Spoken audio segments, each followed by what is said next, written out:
қажылық пирамидаға тап болған, алданып қалған кездеріңіз болды ма? Тап болған болды. Болды ма? Көп звондайды маған. Газ тексереміз, соған анау мынау деген сразу өшіріп тастадым.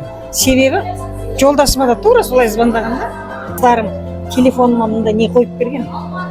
Сразу спам деп қып-қызыл болып шығады да. Біріне звондап аты жөнімді түгел айтып біліп алған ғой.